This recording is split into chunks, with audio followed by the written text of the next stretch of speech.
Welcome back to another beautiful week of Useless Filler. I'm joined here by my co-host Dylan. And Dylan, I keep mentioning it every week, we have secured the bag. We've Oh got boy. ourselves a title spot. I mentioned it last week that I was going to really push to try to get a barefoot shoe sponsor. Tragically, couldn't quite secure the barefoot shoe sponsor. Got a toe shoe sponsor though. Oh, did they other sponsors see the pictures you posted of yourself in college when you were in drag?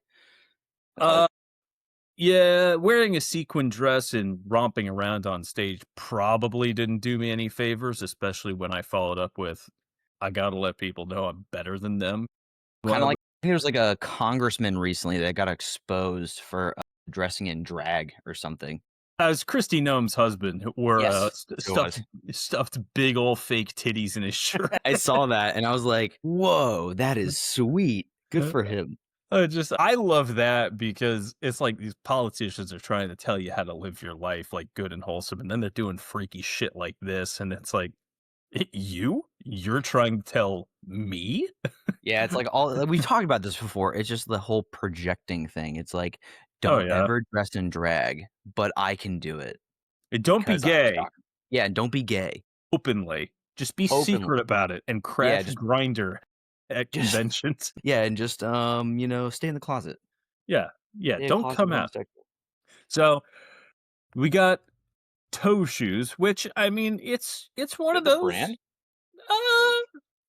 you ever seen toe shoes? Yeah, Dude, I hate those things. it's if you wanna let people know that you're better than them, but you also wanna be a stuck-up prick about it, and ignore the fact that you look like a freak. Dude, this is kind of people when they wear them, I was like, "Oh, you're wearing toe shoes." "Oh, yeah, I just like to go hiking for wilderberries in the woods, and I like to really feel the ground and be one with nature." That's what I think of. I'm really just connecting with the planet, grounding myself, I and hate that. living a life that our ancestors lived, you know? Like, Like, if you're gonna do that, just go full barefoot. I was hiking once, and there's this dude that came out of the woods out of nowhere, just hiking barefoot, not even on the trail. I'm like, "That's what you should do. Just be barefoot." He's like, "Yeah, I've been out here for a few hours. Feet don't hurt yet." I'm like, "Dude, what the fuck?" my mom asked me a question after I got the barefoot shoes and boots I have. She was like, "Have you ever heard of people going out and, like, doing grounding?" I'm like, "Oh, God, you talk about the people that say that they need to, like, discharge electricity into the earth from their body." She goes, "Yeah." I'm That's like what they I'm like, "That is the dumbest thing I've heard. We live in a massive electromagnetic field. What are they talking about?" say? That's pretty funny. Is that like a millennial or a Gen Z thing? Trying to Dude, go grounding? probably. It feels like the gist of the internet at this point is just to sound like you know what you're talking about. Oh, of course. As long as you say it with enough confidence, you're good. That's Yeah. all you need. And then you have to immediately follow up with the product you're selling to fix the problem you've created. Solution. Solution. Oh my Yeah. god. Fuck yeah, dude. Dude, I was, like, saying to myself this morning, I was like, I feel like I could say millennials only by a little bit are the best generation." Then I watch a video about how millennials have been taking their newborns and infants to Starbucks regularly, and that Starbucks is now becoming an after-school hangout spot for teenagers. I'm like, "Okay, maybe we're not the best. Never mind. I take that back." No, Who no. knows? I mean, also, who's leading the charge on not vaccinating their children? Oh, good point. God damn it, dude. We suck at a lot of things. Yeah, Keep any forgetting how like we're cool in some sense. Like we were like really into punk and rock and metal back then. Now we're just into that lame stuff. it's like you see more in 30 years than most generations would have to put up with, and then your solution is, man, I think we should just do this thing that has been generally accepted as a good practice, for hundreds of years. Not do it. Let's not protect the population because I think they put chemicals in there that make my kid autistic. Oy vey. What are you talking about? Is it because there's a part of millennials that really wanna be, like, outsiders and, kind of, like, outcasts a little bit? They wanna be different, hipsters a little bit, and they wanna I go against the grain. They're like, "Everyone's getting vaccinated, but I don't want to because I don't feel like it's good for you for no reason." maybe it's that, maybe it's looking back at, like, previous generations and being able to say, "I told you so." That's also true. They really hate having to say that or saying that, but, yeah, I was like, maybe my generation is not quite the best, but then again, I'm kind of on the verge of Gen Z and millennials anyways, but I don't feel like I fit in with anybody. We're all kinda just asses at the end of the day. I can change my answer depending on who I'm with. Oh, for sure. If it's, a slightly older crowd who, I don't wanna talk to, I'd say, "Oh, yeah, I'm Gen Z," and then they'll just dismiss me, and I can walk away. If it's a bunch of these young pups, and they're like, "Well, what generation are you?" I'll say, like, "I'm a millennial," and they'll say, like, you're old, unk." I'm No, like you're not. "Okay, great. I don't have to be part of this conversation either." I leave. Dude, yeah, we just have to make our own little, like, niche branch of a generation. I don't feel like I fit in with anybody.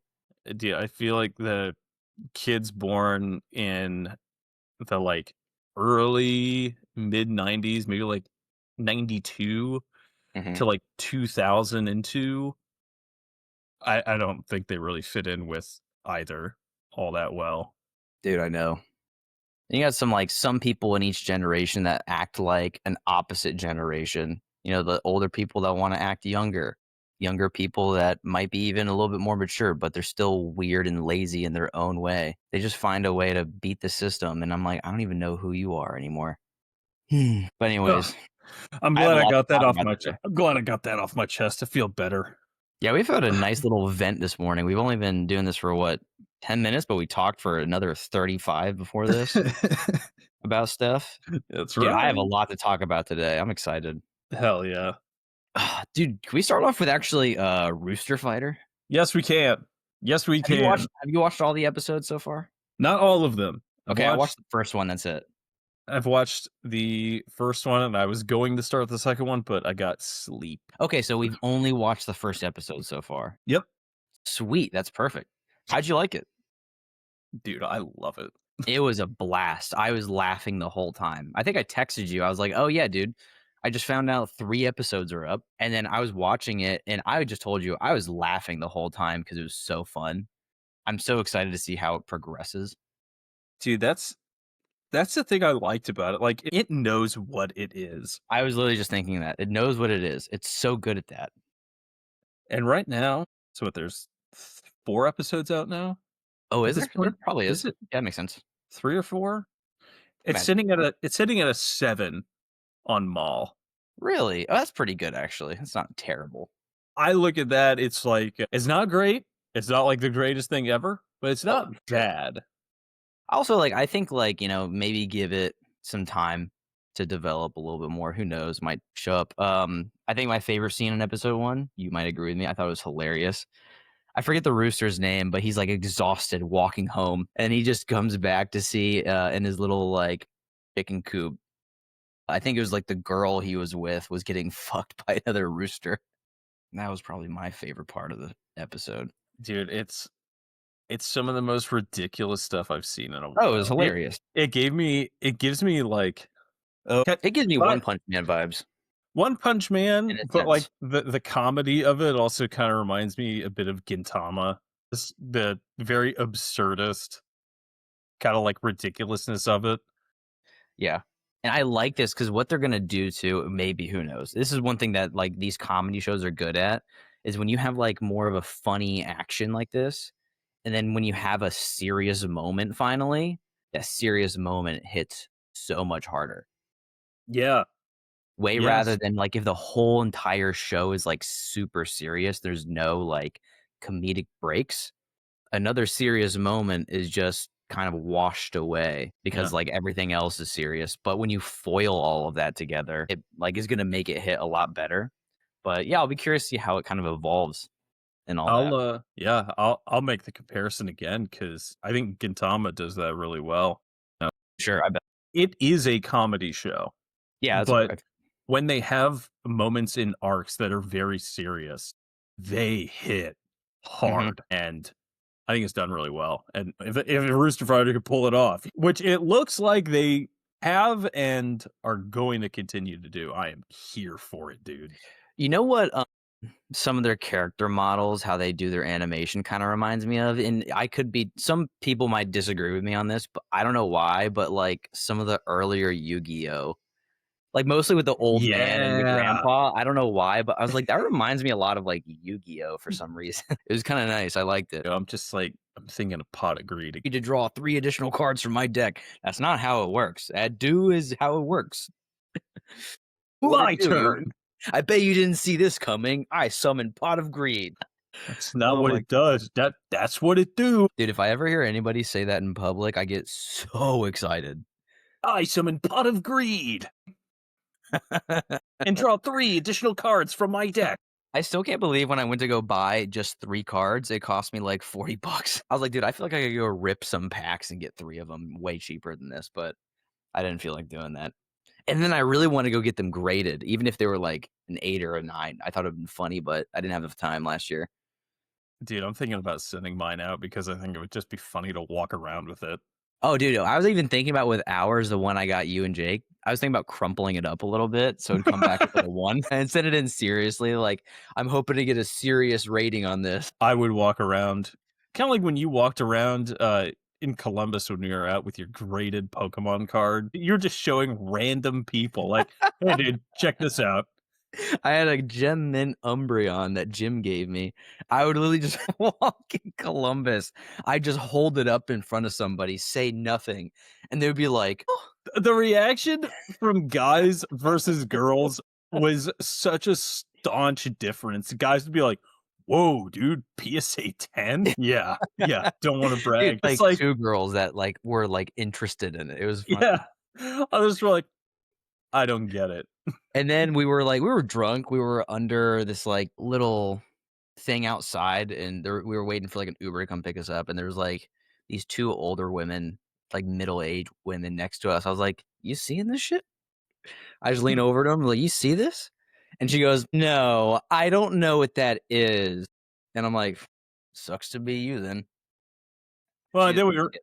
then we ran into a mutual friend who, her and her friend were getting hit on by 2 random dudes, and so we walk over to him, and instead of, like, running interference for them, you just pull out the card, to these 2 guys, you're like, "Check this out." And they were like, "Whoa, dude, that's awesome." And then you go, "By the way, you totally got this in the bag, dude, keep it up." You encourage them to keep it on 'em, and then we left. And I get an angry text from her like, "I thought you were gonna save me." I was like, "I don't know why you thought that." Dude, you know what's funny is I didn't know that happened till the next morning. You guys told me like, "Hey, remember when we were going to see that one girl at the bar with her friend and you just encouraged the guys to keep going and showed them your card?" And I'm like, "What?" And we were like, "You wanna leave?" "Yeah." I handled that situation with tact, I'd like to say. I think that's a very good way to put it. Yeah, I handled it very carefully. Man, that was awesome. I forgot about that story, and that's so funny. I like getting a little bit older in the sense that I can go out and not be in the mindset of, like, I need to get someone's phone number, I need to dance with someone, I need to Oh, meet yeah. someone, you know? It's like, I wanna go out and fuck with people. That's what we did. It was funny. That Dude, was yeah, so much fun. that was the most memorable part about that night for me, I think, like, from when you guys told me that, and then I started, like, recreating the memories in my head of me actually doing it, even though I don't really remember, but I was like, "Oh, that was awesome." That's the only thing I remember about that night. Besides that, I remember sitting around and there's a dude asking me about power cleans at a bar, and I was like, "Wow, this is not fun for me." We went to one bar and, Jake knew one of the bouncers, and Yeah, he was a big anime guy, wasn't he? Yeah, he We was, talked and we for were talking a yeah. while. I didn't even make it to the bar to get a drink because I was just talking to this bouncer about, like, Yu Yu Hakusho and Hunter x Hunter, and I'm like, Yeah, "This dude, is he knew his shit awesome." too. I was He like definitely has watched a lot. "This is amazing." I was like, "This is what going out for bars is it should be like." You know, I'm just gonna start filtering people out at bars. Like, hey, so what's your favorite anime? What's your favorite video game? If they say, I don't know, next, pass, move on. Just start filtering people. I don't care anymore. No, I'm all friended up. Yeah, Uh, Tom Segura would say.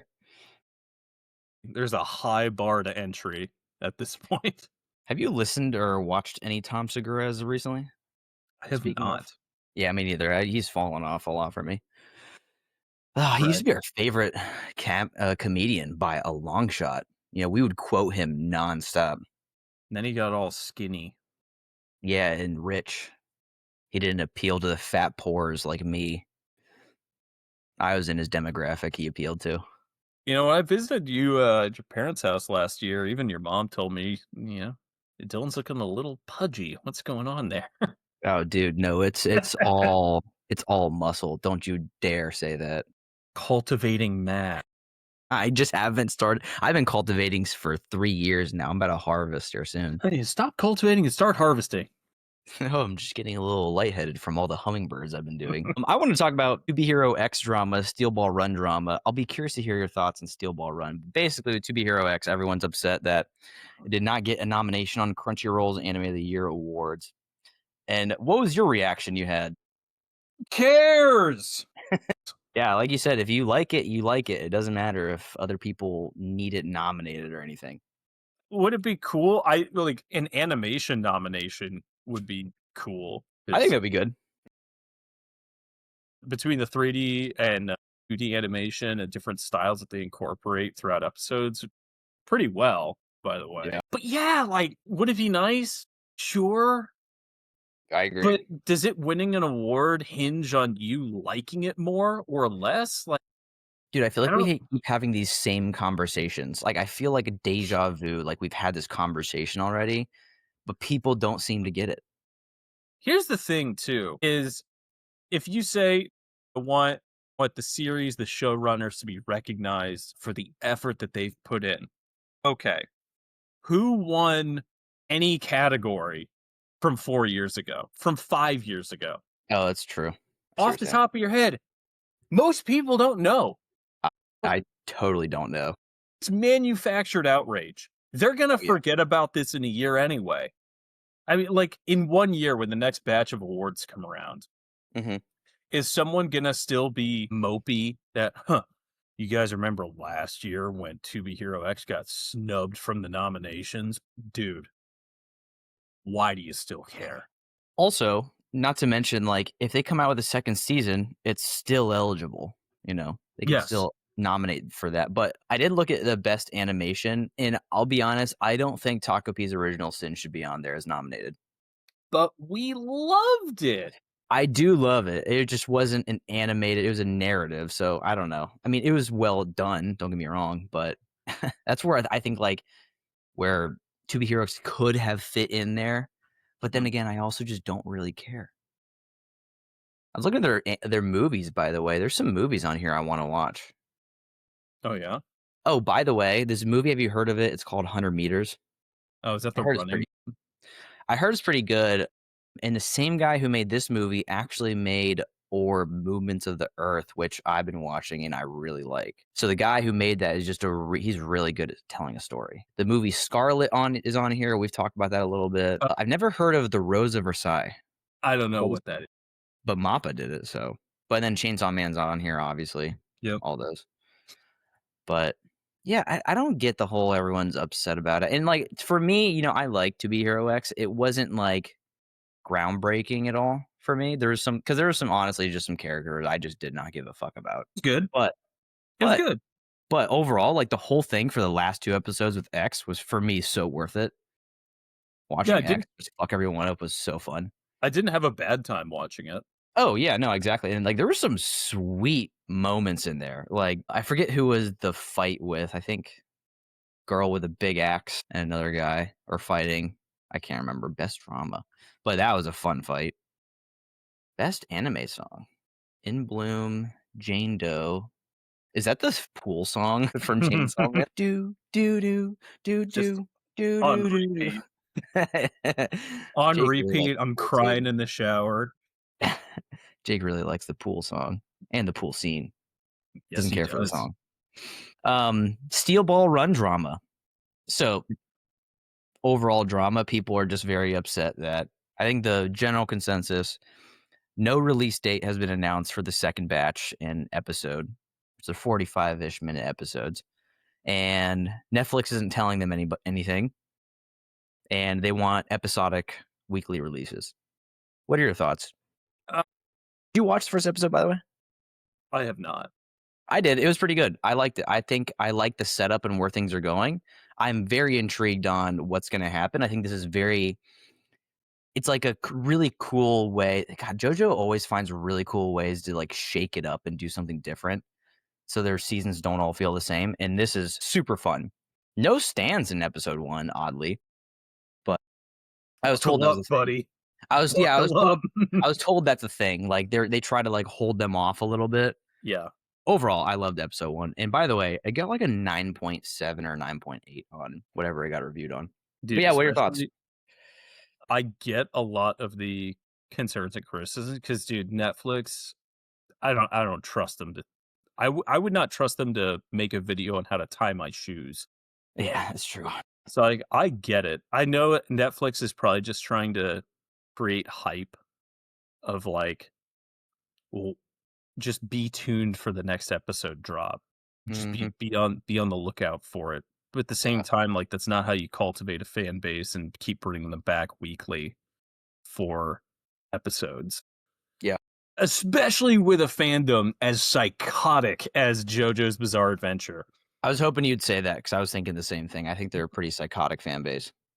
I know because I'm in that fan base. Oh, right. Dude, no, I love JoJo. Uh, I love everything about it, but we are fucking crazy. and especially for, the part of the series like Steel Ball Run, like, shit is wild. Oh, sure. Stand powers get absolutely broken, Whatever and they want. yeah, I understand it, but also, at the same time, it's like, what'd you expect? Did you Yeah, expect a smooth release to this? Like, come on. I'm the same way. Like, I get like Netflix is not handling this well at all. Like, I'm very surprised that with how driven Netflix is on retention and keeping people and that kind of thing, that they dropped the ball on this. To be honest, because like I think when it comes to anything revenue, you know, giving people like a release date or an idea on when this next episode's coming on is like really beneficial. So it's like it's hard for me to understand how and why they dropped the ball here. I think they're just too big to fucking care much. I think maybe another issue might be Warner Brothers. I don't know. But there's also a part of me that's like, I get like people really like the episodic releases. It keeps the momentum going, but I've never been a big episodic weekly release guy anyway. So it's like, I'll wait. That's kind of like normal par for course for me, but also it's really good. So also I mentioned this. I don't know if you agree with me. You know, let's say it's a fact of like they just need more time to animate it and stuff. I feel like some of the same people being like, and you've said this before, I want my anime episode now, are the same people that are telling video games, no, delay your game so it's good. Yeah. I have no idea. That's what I was thinking about. I was like, maybe, maybe not. But I'm like, I don't know. Maybe they need more time for it. Maybe they shouldn't have released it this soon. I don't know. But it is weird they haven't said anything about it yet. But I feel like it's just par for the course for Netflix. Leave it to them to mismanage a release as anticipated as Steel Ball Run. Yeah, I don't think they expected because like everyone's also talking about like, canceling their membership on Netflix, go pirate it, whatever. Um, I just like also the thing for me is like I feel like that's just not good for the studio though. But I don't know. Yeah. I feel like they did also lose some fans with, after Stone Ocean, Oh yeah, for sure. but But I think they're gonna get a lot of them back with Steel Ball Run with how I think people have said what it's the best part to JoJo, better than Golden Wind. It's one of my favorites. Like, in terms of, like, writing characters, it's it's bonkers. Like, the whole thing is just off the rails. Oh, yeah. I can And tell it's just way more goofy and, like, kinda crazy, especially with, like, the joke they say, like, spot the main character among these people and the other non-characters. It's like, mhm, God, they took that and, like, ran with that concept. Holy shit. but Uh, yeah, I don't know.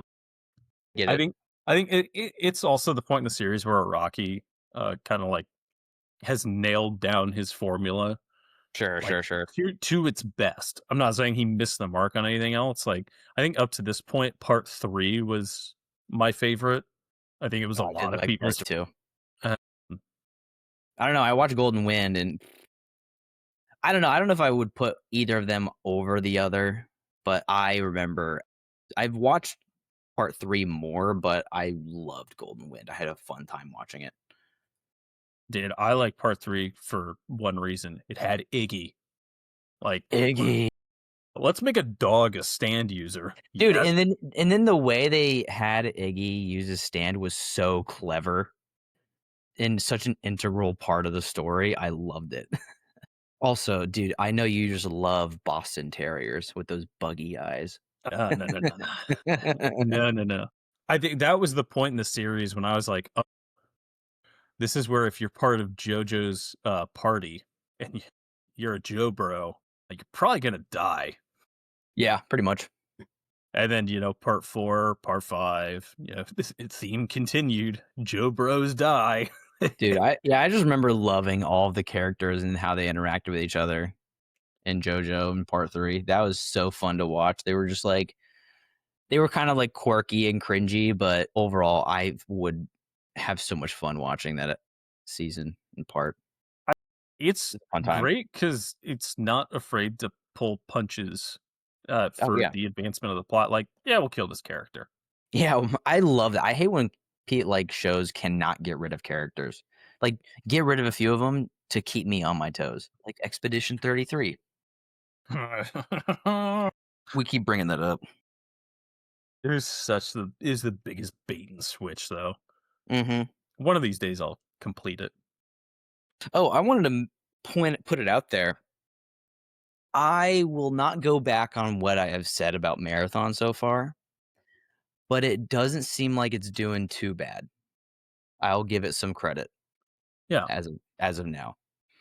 And then yeah, I'm surprised that like it's holding steady. I mean, it started with like 60,000 people concurrently, but it's now down to like 30, 35. So it's less, but it's not dead as fast as I thought it would be. Uh, yeah, I mean, the fact that they've got half of their player retention still, I is still decent.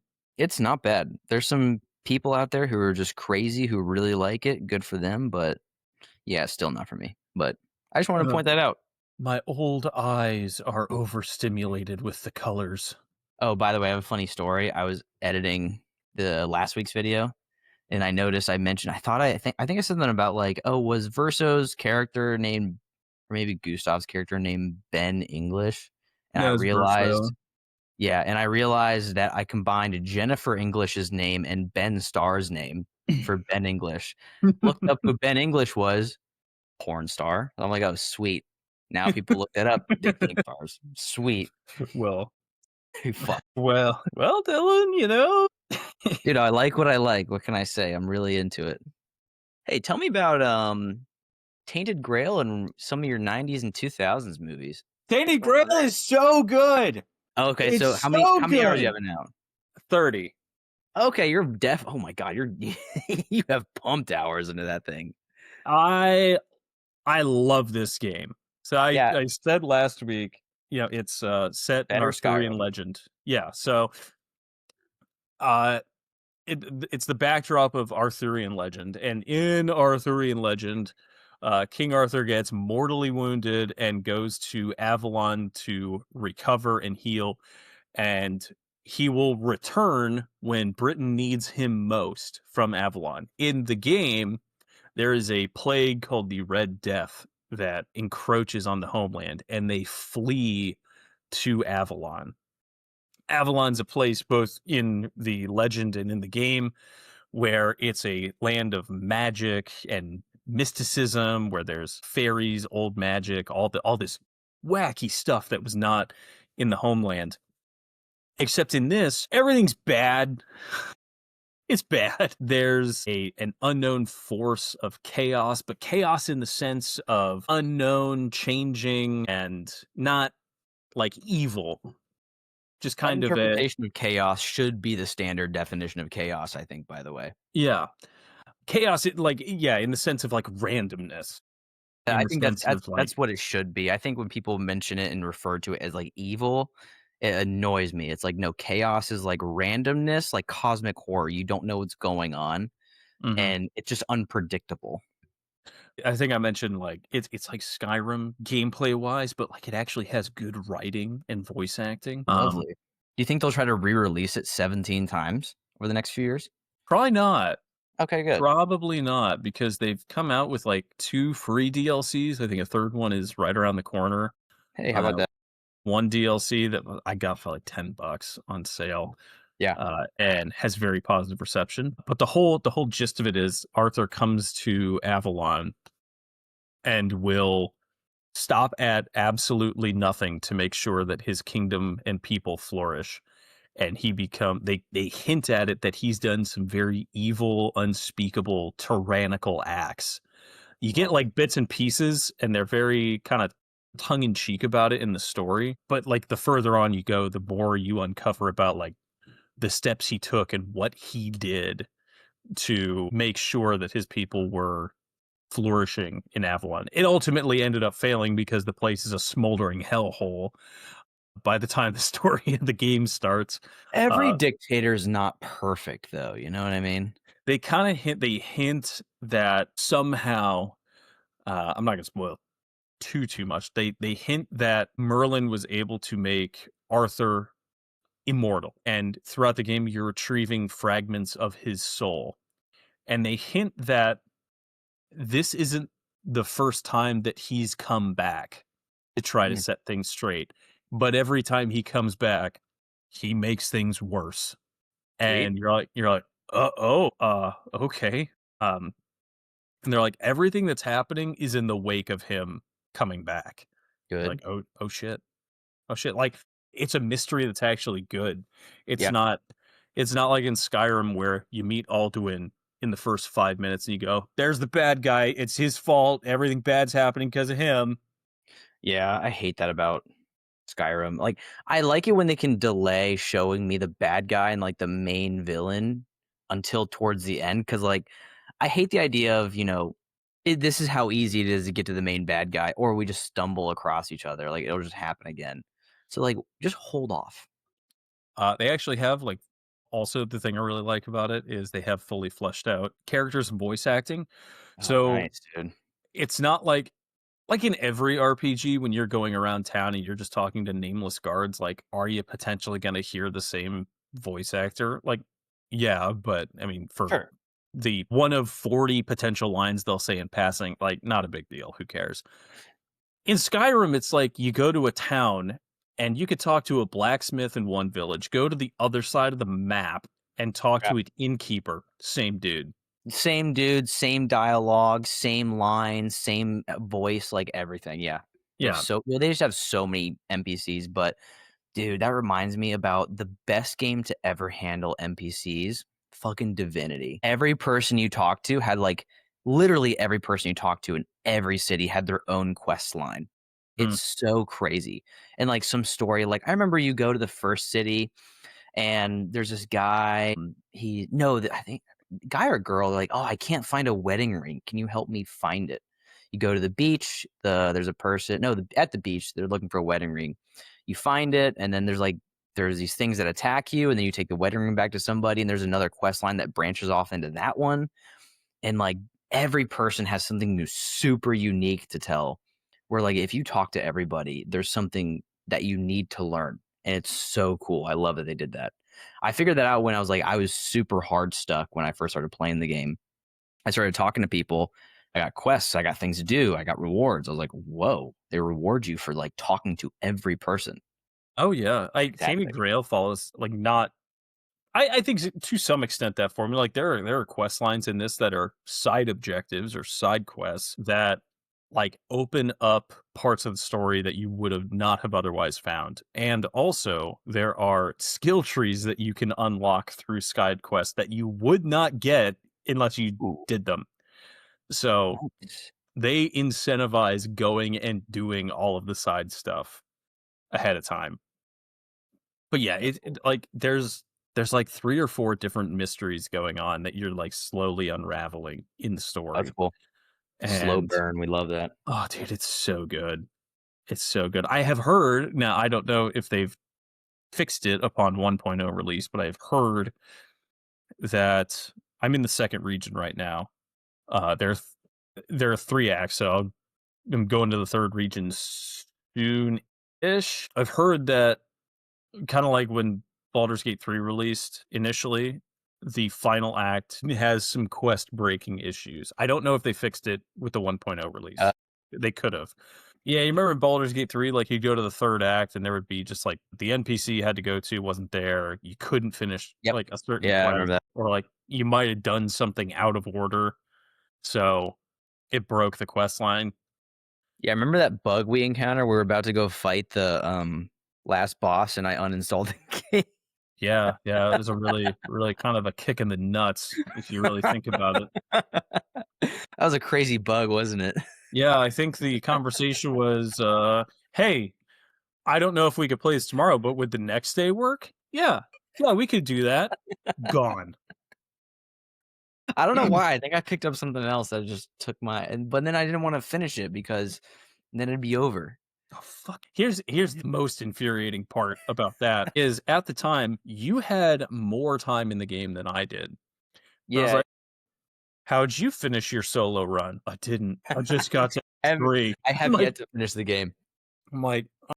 you know what? How many Yeah, hours so don't even give me a hard time about not finishing Expedition 33. I don't wanna hear it. where's, Baldur's Gate 187 hours. I haven't finished it yet. We should start And a new Divinity Original Sin 2 playthrough. dude, I was actually telling one of my coworkers about how we played Divinity because, we ran through it the first time when you showed it to me, and Yeah. then, we started to add, like, combat overhaul mods, different things Oh, like that, yes. So and fun. at that point, it was like, okay, well, when you go to a new area, the last area is locked and doesn't influence the next area. So we looked at everyone in the town as giant XP jars. That's right, I forgot about that. We smoked everyone before we left. Took Yeah, all their 'cause crap and then sold it to the vendors at the next area. ooh, did we play on honor mode last time? Do you remember? We should No, do that, an honor I mode playthrough, and then actually do that because 'cause we'll need the XP. that's actually a really good point. Yeah, right? Like, I think I remember playing through an honor mode run. It wasn't as bad I thought it but, I mean, also, I have nearly 400 hours into it. I would hope honor mode isn't that bad. It's just, like, the big difference is, like, enemies have, like, interesting, crazy modifiers. Like, they might be alive, but they might be considered undead, so when you heal them, the only way to injure them is, like, healing them or other modifiers, and it gets pretty bonkers, and you have to, like, really think on your toes. I had a lot of fun with it. I think how did I word this? I Dude, I think really wanna play a DOS2 playthrough now. dude, me too. With, like, the only thing about it was, like, with the mod manager, you had to That was have tough. Yeah.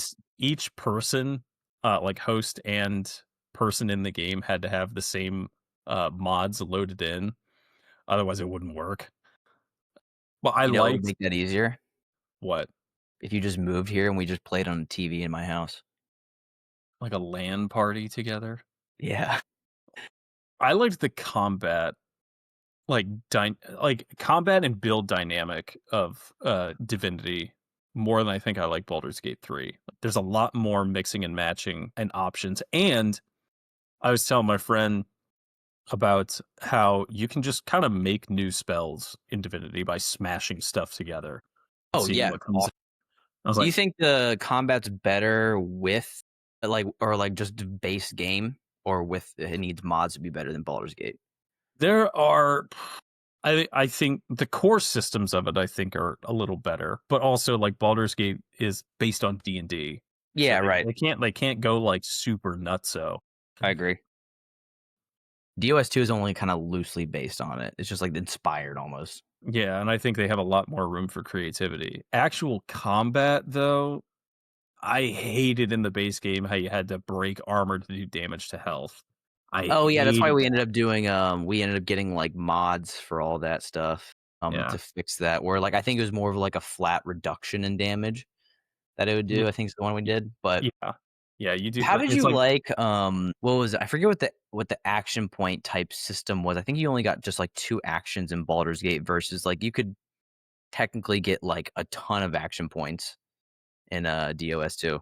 I How'd you think like it that? was oh, What was it? it was the source power. For So, in Baldur's the Gate? no, Oh, in yeah. Divinity. Yeah, what Like, was the, currency, I guess? Like, is you had 2 like, an action phase and, like, a utility phase or something in Baldur's Gate? well, I mean, there's in Baldur's Gate, it's, like, strictly based on D&D, so there's, like, action points and, Yeah, you have an oh, actual, like, action and move bonus. yeah, action Yeah, bonus. Yep, I'm yeah, thinking DOS 2 is, like, you could just do everything you wanted to with your single action points, which I kinda had fun with. yeah, and I remember there was one mod you had me install for a run the first time I went through it because you're like, it's just quality of life because otherwise it's a pain, and it was the source power. Because Oh, you either yeah. had to, like, go to a well, walk through source, and it was Yes, just I know what you're like talking. it was just, like, ridiculously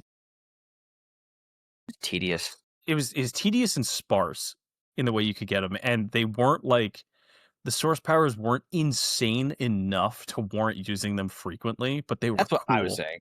Yeah. And so you're like, "There's this mod that lets you get your source power back after we rest." Yeah, and then I added there's a mod that, like, I found, but then again, this mod, I don't know if this is, like, a legit, if we should try playing this way, but base game, so with a mod that we installed, actually, no, it was like a included mod in the game that you can just flip a switch, and you can do this where if you have a sleeping bag in your inventory, you can click it, heal all your health and mana, but then with the mod, you can also heal source points.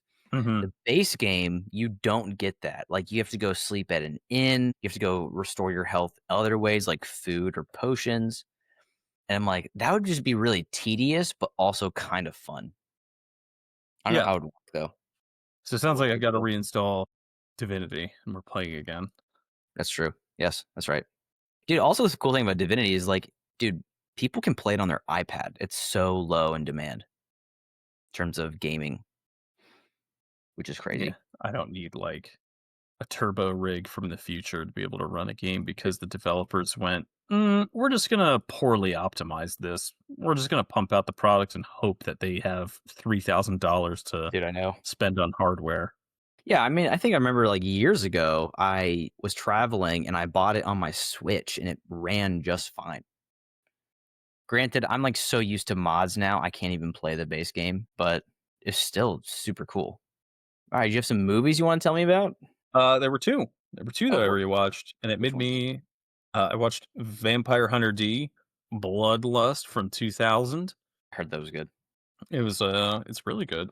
I would like to see that make a comeback because, and it's got that hand drawn animation that just kind of Oh, has that vibe, you know. dude, yeah, Vampire Hunter D has such, like, a dark and, like, spooky tone to it. I like the vibe of, like, the animations of it. And then the other one I watched was Hat Labor. Pat Labor 2? Yeah, What is that? Looks SCP-esque. eh, Like, just the eh. vibe of it looks like it. It's like near future alternate timeline of like the Japanese police and defense force have utilized mechs, like essentially called labors, and it's kind of It goes into like political and power moves in society that people are playing out. I rewatched it because like it's beautifully animated and kind of thoughtful. At the same time, it's a 2-hour movie Uh, and not a lot happens. very And sloggish. very sloggish, and you do have to watch the first movie to get context. So you got to be up to date on the series to know what's going on. But the kind of overarching thing I just kept feeling when watching it and all the other movies is like, why is this happening? I mean, the second movie, it stems from a singular event of like a planned false flag attack in order to get Japan to remilitarize in order to protect itself. And the question is, well, why? Are there things happening that would require it to remilitarize for strength, or are there things encroaching on it? Are they like being a bit limp wristed with their defense? And it's like, no, they don't really go into that in the movie. It's just false flag attack happens and they spend the movie trying to figure out who did it and where the person is that did it and arrest them, Yeah. essentially. They go in a little bit into the politics of like politicians are clashing heads, like their reactions are too late and not decisive enough. But yeah, it was 2 hours and I had to split it up into like two different watch sessions because I just couldn't. It's pretty Yeah. to look at, Then you're in but too deep to give up on it. yeah. I Is it liked like it probably wouldn't hit very well with Western audiences because of the themes hit too close to home? big time. Yeah, that's what I kinda was thinking. That's what it sounds like. Then Big those are time. usually some of the better movies. Yeah. I mean it's good like a movie that I think did it really well in terms of that would be Jinro the Wolf Brigade. I think that did Ooh, and that was from 95, so around the same time that this came out, and I think it did that kind of concept better, had better execution, and it was shorter. I feel like I've seen this before. Probably not though, never mind. I thought it was really good. That one's an older one too, isn't it? Yeah. When's that one? 1999, damn. Oh Dude, yeah, it's so 99. crazy. It's so cool seeing some of these, like, older movies that hold up really well. Mhm. You see, Ghost in the Shell kinda comes out soon, I think? Yes, it does. Does it come out in Dude, that's cool. Oh, by the way, I just looked on Reddit a minute ago. Did you know and you might have mentioned this, I didn't hear it all the way, but did you see that Tainted Grail just announced a new DLC yesterday? Yeah, free DLC. Oh, it's a free DLC, even better. Mhm, Jeez. mhm. Look at them. And the comments are just nothing but positive. I think it's like the Tomb of Merlin or something. Yes, Tomb of Merlin, that's what it said. That's cool. Well, I have, a topic of discussion to talk about, The Moneyball problem. Is it the Moneyball problem. are you talking about the comparisons between like Invincible and JJK? No, speaking of JJK though, I finished the part of season 3 where Itadori fought Higuruma. I love that character. He was such a fun character. He's so good. Dude, like, I just loved like, I was so enthralled in all of his backstory, which is very rare. I was like, I'm so excited to see where this goes. And it was so cool the way they tied in what do they call them? Resurrected, I guess, reincarnated sorcerers and how they're Mhm. weaker in a way, but also there's like aspects of their domain expansions. But that was super fun. Yeah, when they talked about how like the sure hit aspect of domains is a more recent thing. Yes, and then so they don't have that. So I was like wondering when he uses domain expansion, I was like, why isn't he throwing shit at him and killing him yet? I was like, oh, it's just because it's kind of like it just kind of applies a massive debuff, if you want to put it that way, in a gaming sense, Yeah, to the other character. Like, so he couldn't use cursed energy or something, but he was still strong as fuck. That yeah. was fun. Oh, and then No, the little tie-in of like he was like pissed that Itadori was mad that he didn't lie about killing everybody when it wasn't even his fault. It's like, ooh, this is good. But he felt so guilty about it that he said, "Basically, I did." Yeah, right. But anyways, the Moneyball problem. So I kind of thought about this idea from watching modern NBA. So the Moneyball problem, it was fascinating the way this guy worded it. Essentially, the idea of instead of swinging for the fences, trying to create new things, being creative, a lot of companies, and I applied this to video games more recently, are swinging for singles, the safe hits. Call of Duty is a good example. They Mhm, don't do anything new. They just swing for singles and what's going to get, most people to buy their games, and that's mhm, it. mhm. Whereas that's why we're starting to see indie developers take off because they're still swinging for the fences. That's the only thing that's going to get them noted recognition. And I was just like doing so much digging on this, and I was kind of curious. And people were talking about, the East is making games, and they're making games way better than the West is because the West is over. We are all swinging for singles. East is a lot of times swinging for the fences. So maybe they make more garbage, but also when they do make something really good, it blows up and blows everything that, the US makes out of the water. So that is the essential gist of it. And I was looking at like, Fortnite is collapsing. I don't know if you heard about that recently. Yeah. They had to lay off 30% of the Epic Game staff, and they are struggling to keep a player base. Activision just released Call of Duty 7 a while ago. I didn't realize that their sales were down 70%, almost 60% since the last game they made. Like, if you look at also the reviews, I think it was like Call of Duty 3 has like well over a few million reviews on Steam, and then Call of Duty Black Ops 7 has 20,000. Not good. And I'm like, dude, I hope they lose so much money and just fucking die. I hate Activision. Dude, I was watching my brother's friend play Black Ops 3 Zombies, and I was just taken back, and I was like, "Why is this so difficult nowadays?" They It's so hard.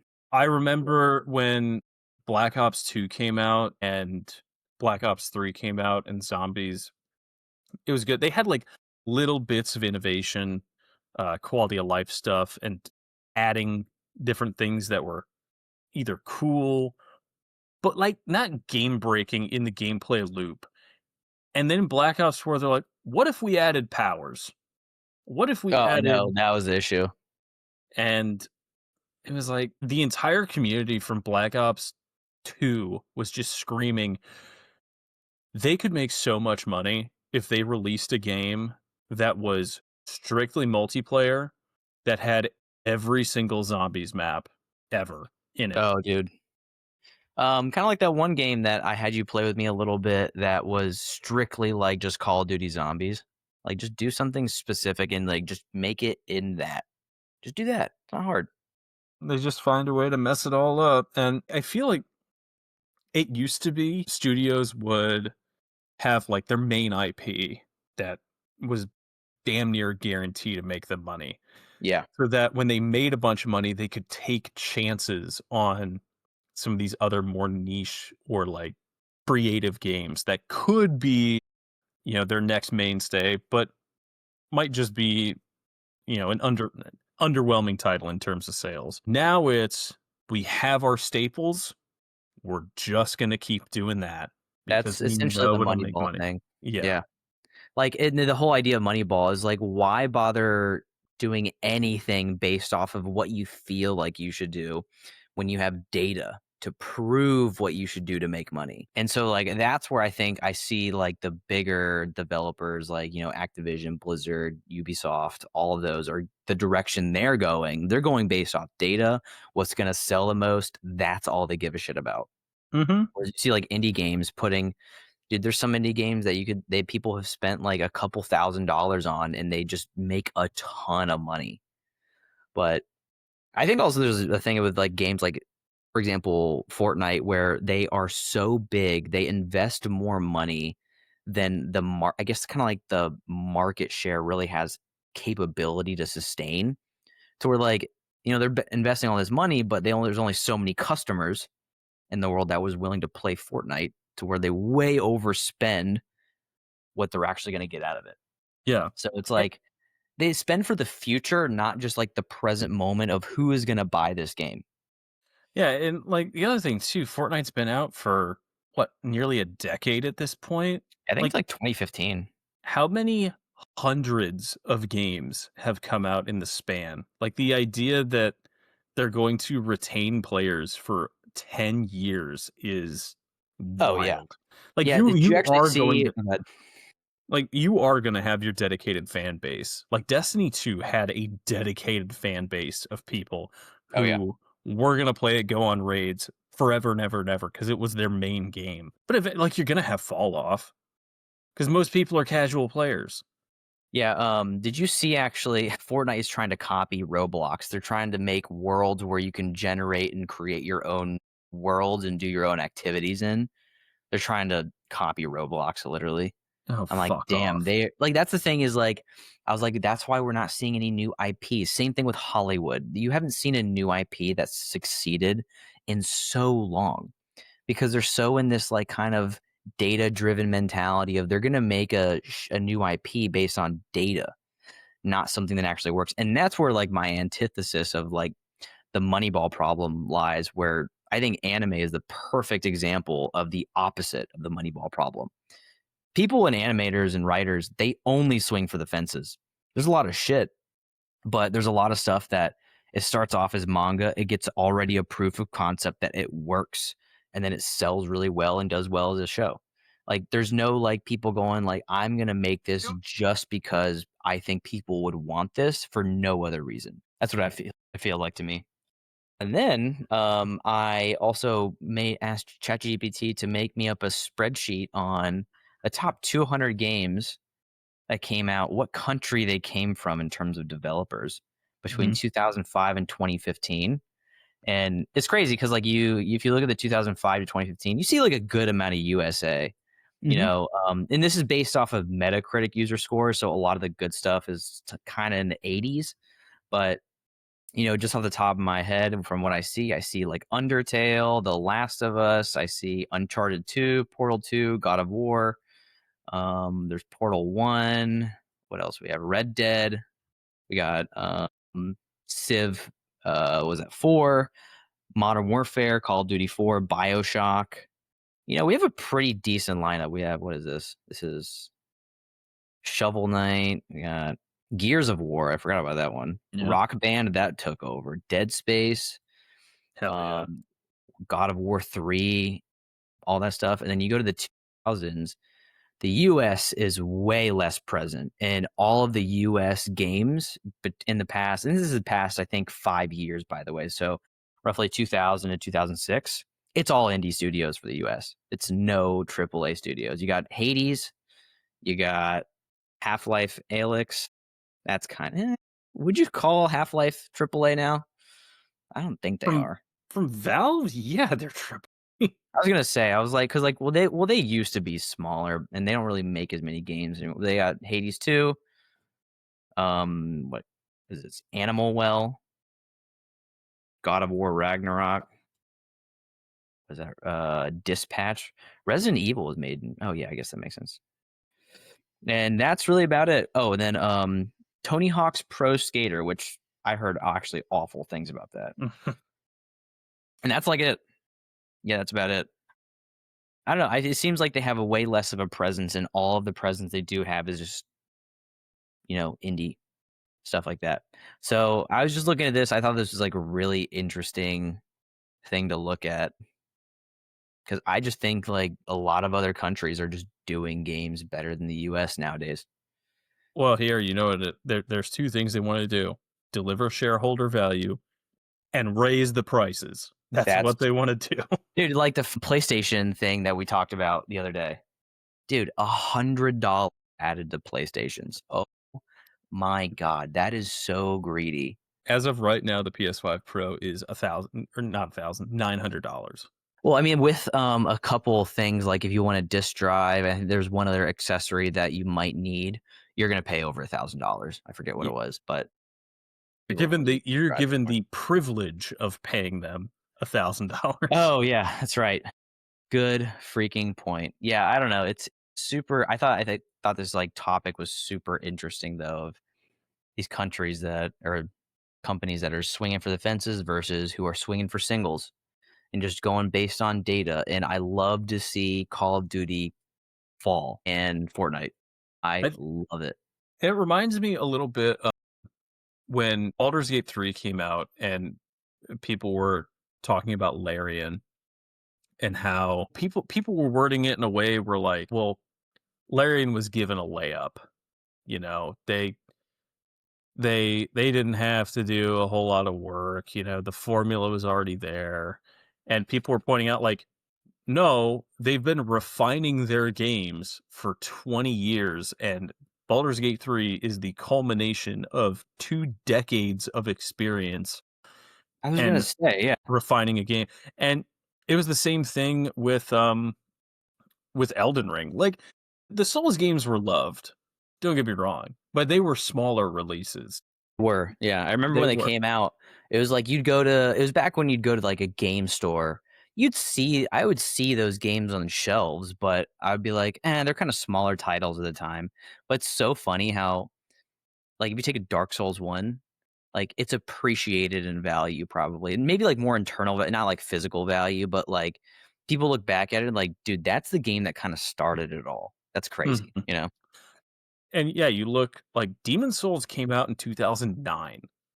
Elden Ring came out in 2022. So, like, you're looking at 13 years Oh, yeah, of exactly. of creating games and refining the process and, you know, making the game and experience better and better and better. And Elden Ring sold like absolute hotcakes. Oh, yeah, it did.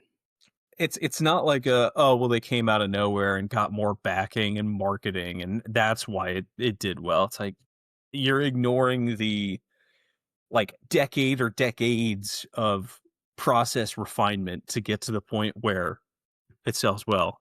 Like, major AAA studios like EA, Activision, Epic, like, I don't think they have the patience or are willing to spend the money in the investment in a studio to refine. They'd rather just go and cherry I mean, EA does it.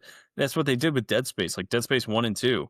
Like, they didn't sell great. They sold well. Dead Space 2, I think, over doubled the amount of copies of Dead Space 1. So when EA acquired the studio, they said, "You are going to sell even more for the sequel in the trilogy." And the sequel in the trilogy, Dead Space 3 was not that great. I think I've heard It that.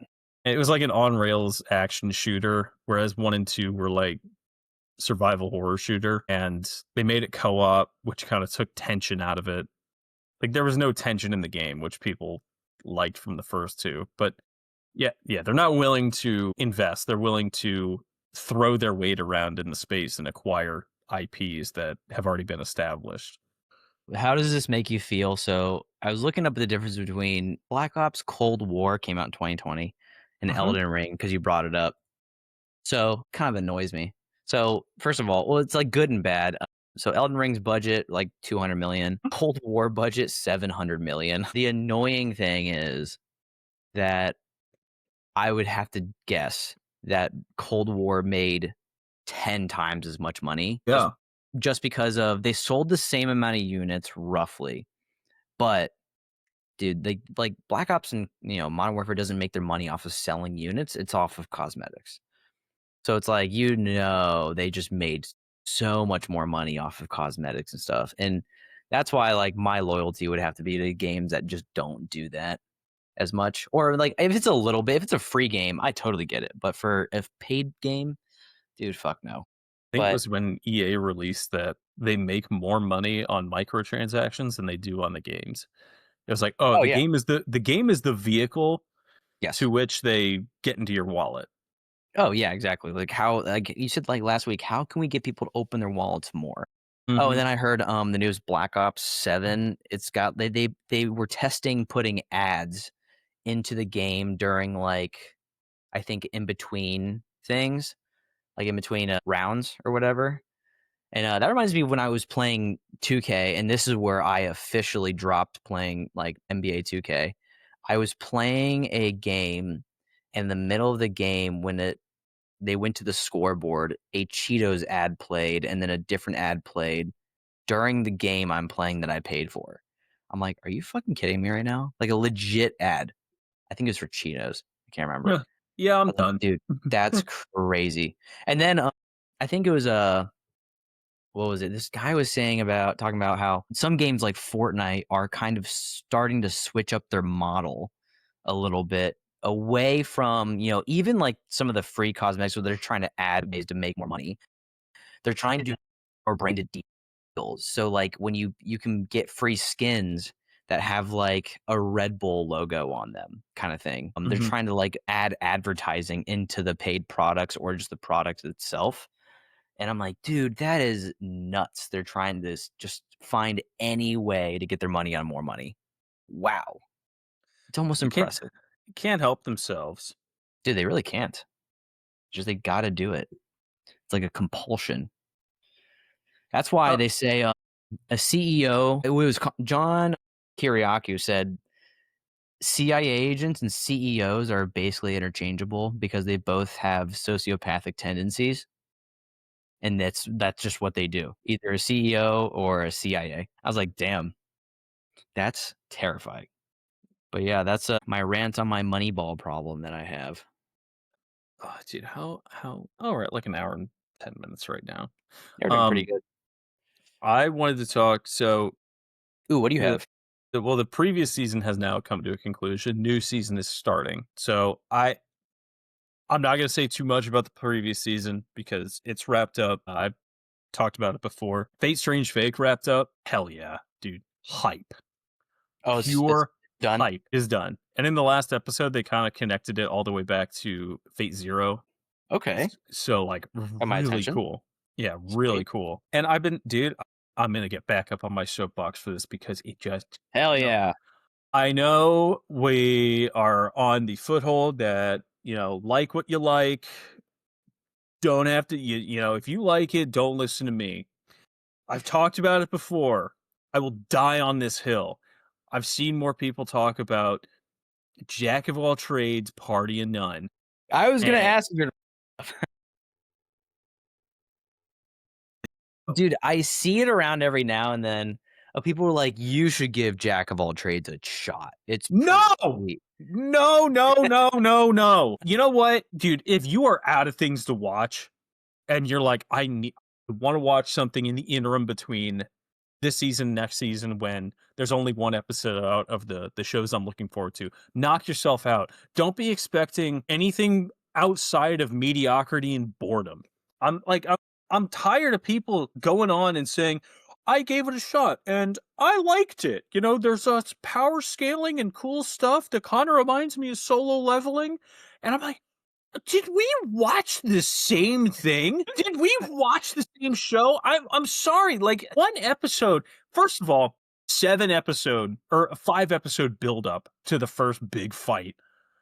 And the first 4 episodes are just talking, hemming and hawing, and building up the main character saying, "That guy's hiding something. He's more powerful than he appears to be."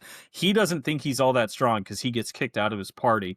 Dude invents magic systems, and no one says anything to him. No one says, "You don't understand how impressive and insane that is."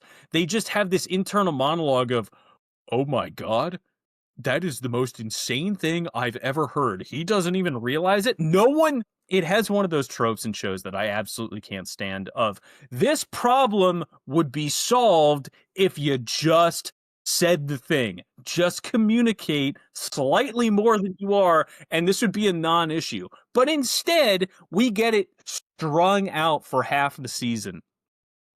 Not only that, but then he joins a new party. He beats a deep floor dungeon boss by himself. And rather than his old party going, "Oh, crap, he is stronger," they go, "Huh, no way, that little twerp, I could solo him." Even when they figure out how much he was buffing them and making them stronger, which, by the way, should be a main point of contention in the series, they spend maybe 15, 20 minutes doing it in one episode. And then they just go back to their regularly scheduled program of, "Huh, that guy, he's a waste of space. We're better off without him." And it's not even the main problem of the show for me. The main problem of the show for me is It's trying to do too many things. It's trying to be a jack of all trades. Nice tie in there. I see what you did. Instead, dude, we just get like fights or scenes happening.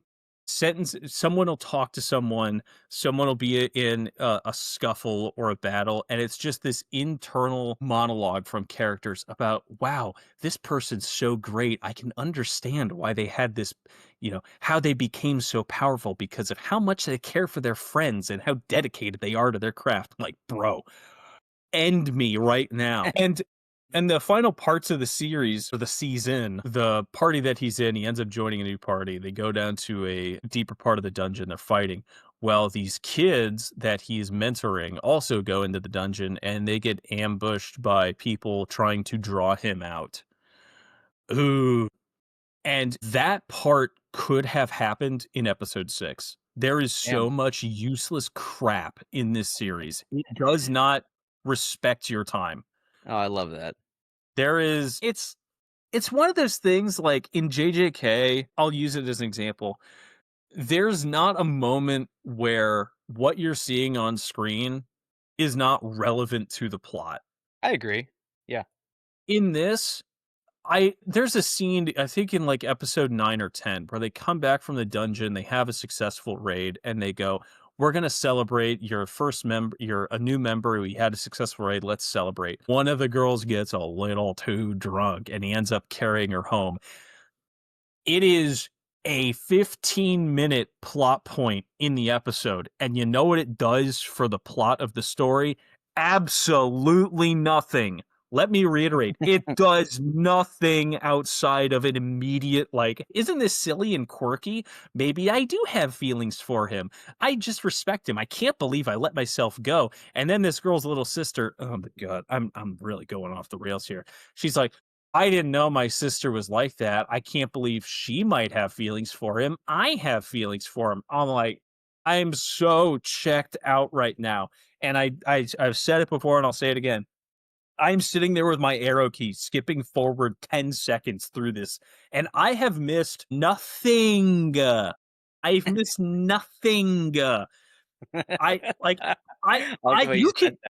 you can skip through the conversations between party members because it's just them choking on each other's hogs the whole time. There is Oh, sweet. nothing plot relevant in most of these conversations. And people, I had a good time watching it. What did we watch the same thing? I'm gonna give myself hypertension if I keep talking about it. I wanna watch this now so I can just chime in and, like, know what you're talking about. I mean, obviously I know, but, like, I wanna see it for myself now and how bad it is, but I have such bad attention span, I don't think I could even sit through it anyways. Is like Is it the worst thing I've ever watched? No. Is it good? Also, no. It's sitting at a 6.64, which I think is criminally high. I think it's close to a 6 on Yeah, mine. the review on it, for oh, here it is. Okay, it went down on the review in Crunchyroll, like, anything around a 4.7 is pretty standard. 4.8 is good, 4.9 is obviously really good, 5.0, I don't think that anything has a 5.0, but this even it still has just a 4.6, which I think is too high. How? Um, I don't know. How? For reference, One Piece has a 4.8, To Your Eternity has a 4.8. It has a shockingly high rating. What is a similar rating? Fire Force has a 4.7 and Jack of All Trades is a 4.6 to give you reference. I don't understand it. I Yeah, do I don't get not it either. understand it. And it in the series, like one of the big plot points, obviously is he's way stronger than even he realizes because he went from a frontline swordsman to a support enchanter for his party because Mhm. they needed that role filled.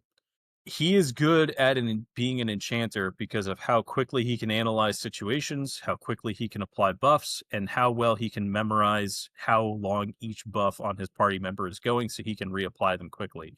He also invented new magic to support his own shortcomings to make up for them.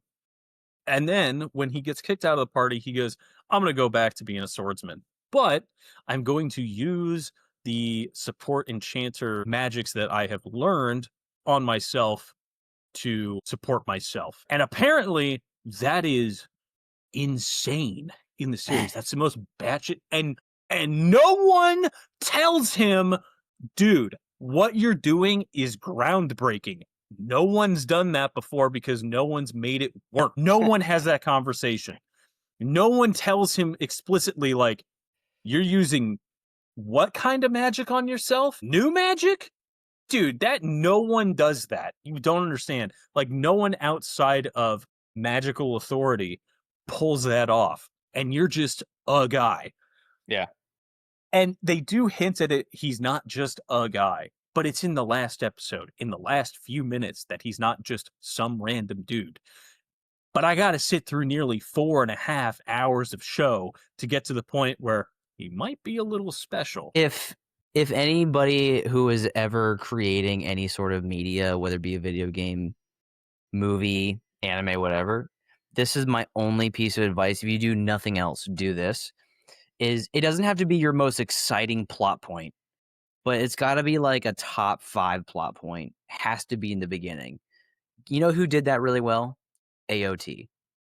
His mom got eaten in the episode 1. Oh, yeah. Fucking sweet. It set Like, the tone real you quick. gotta have something in the beginning that pulls people in. Like, the biggest complaint of Crimson Desert, the first 10 hours are a slog. Yeah. You know, like, it's such an easy thing to do. Just have the beginning have some interesting plot point to make me wanna stay with it. Don't tell me, like, "No, you gotta just wait for it." Don't tell me that. I don't fucking care. And I'll contrast this Go with ahead. a show that is currently airing. So Dorohedoro's second season's out. The first 4 episodes are out right now. Yeah. I love this series. I love the manga. It's awesome. And it does the main character, Kaimon, there's questions about who he is. What are his abilities? Why is his head the head of a lizard? Is it magic? Did something happen to him? Why is he like this? What happened to his memories? Who was he before this all happened to him? And there's all this like unknown, and you follow him as he's finding out his backstory, who he was, and like what his abilities and how he fits into the story, both who he is now and who he was. And it asks questions and has a fleshed out cast, and interactions outside of the main character are important, and they are not necessarily just to advance the plot of the main character. And Jack of all trades, Party of none is written like a high schooler. And Dorohedoro, oh my god, I love this. Like, it's 4 episodes in, and they got their hooks in me. They got their hooks in me, man, and Did you I recently start watching this show, picking the show up, or have you been watching it for a few years?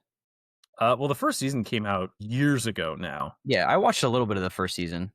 and I was so hyped about it. It was one of those things where, like, the first season came out, and I'm like, "Dude, is there anything about a second season? Please let me Oh, yeah. know." That's always a good sign. And I couldn't find anything, so I'm like, well, I guess I'm gonna have to read the manga to find out.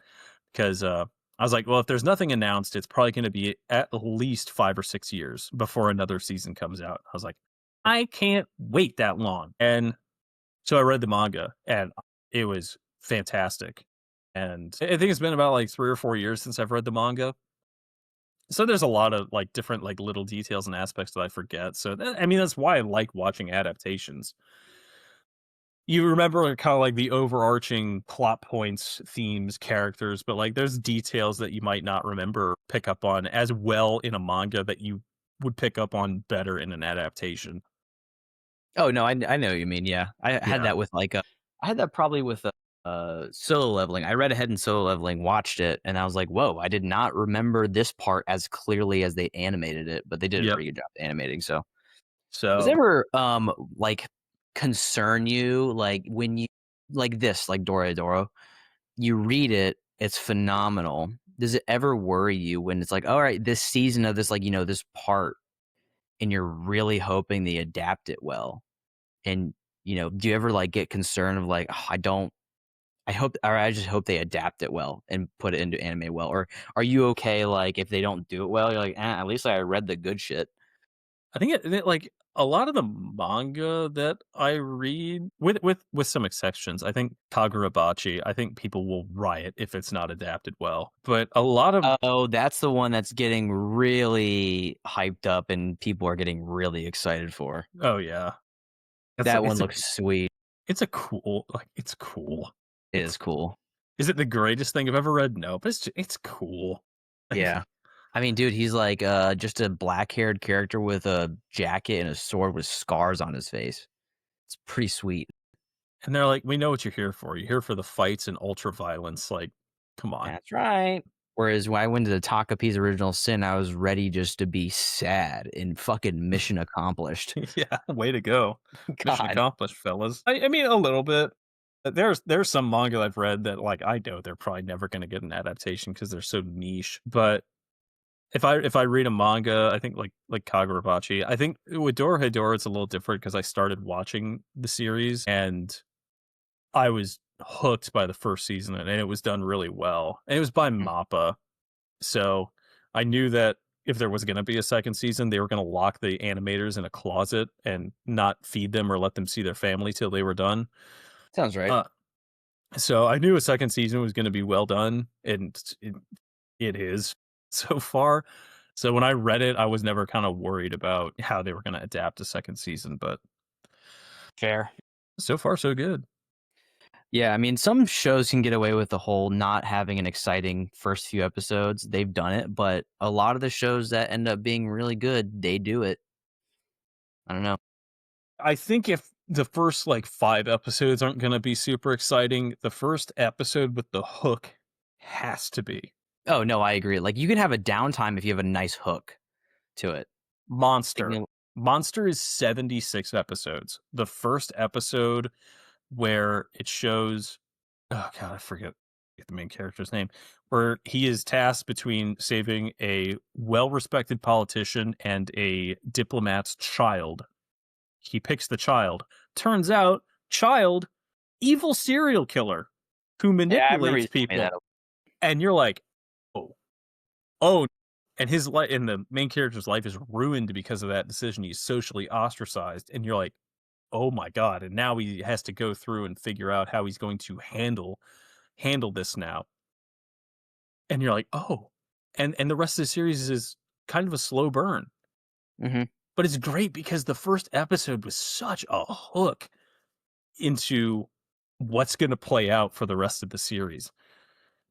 And yeah, jack of all trades, party of none. It's like, we don't want you in the party anymore. You're not strong enough. Oh, okay. I guess I'm gonna go do my own thing then. Yeah. That's like my biggest gripe with fandom, people in the fandom. If they say, "Oh, you have to wait for it to get good," I just get so mad. I'm like, "Why do I have to wait for it? Why is some of your best content not towards the beginning or at least like a solid hooks to make me want to watch? If you just start off with exposition, I don't give a fuck about these people yet. Give me a Mhm. reason. Have a nice hook to give me a reason to care." Exactly. But what else? What are you gonna do? But just that's all I ask. I don't ask for much. I'm gonna I just want cry. hooks. Gonna cry, shake my fist at the sky. Oh my Boo. god. Oh well. Good stopping point there. I think that's a good wrapping up point. I have things to do. I need to make baked goods today. Yeah, you gotta go work today, don't you? Yeah, off not off the clock, but like at a different location by myself. So I'm gonna blast Oh, ignorant. you be a different location? It's the catering company for the Oh, okay. restaurant. So I'll be in the entire catering kitchen by myself That's kind of cool making though. scones. So Look at you making scones. Good for mm, you. yeah. Are you gonna be on later tonight? Want to play some Yeah. games? Yeah. Sweet, dude. What am I gonna play? Probably Remnant later. Still working through that. And then we can play DOS 2. We gotta go back through them. I'm God, probably dude, gonna the I have to the reinstall mod the mods. library is gonna be so annoying. I'd say we should just uninstall all of them and reinstall. I have a new rig now, so I'm gonna have to. Oh, yeah. Oh, yeah, that's right. I forgot about that. Cool. Yeah, I'll probably just get rid like, not uninstall them, but just remove them all so we can kind of go through a list of Mhm. what to do. But anyways, thank you all for watching. It was a pleasure. It's fun being back and just talking about, ranting about all of our things. Jack of all trades, for one. Oh, Moneyball. I tried to go watch the movie. I couldn't find it. You literally cannot stream it anywhere. You have to pay for it and rent it. boo. So I want to watch it because I was like, I watched it so long ago. But whatever. I guess I'll just watch John Kiriakou videos. Hell yeah. But anyways, thank you everybody. Have a wonderful rest of your Monday when you'll be listening to this. Yes, toodaloo. Ta-ta for now.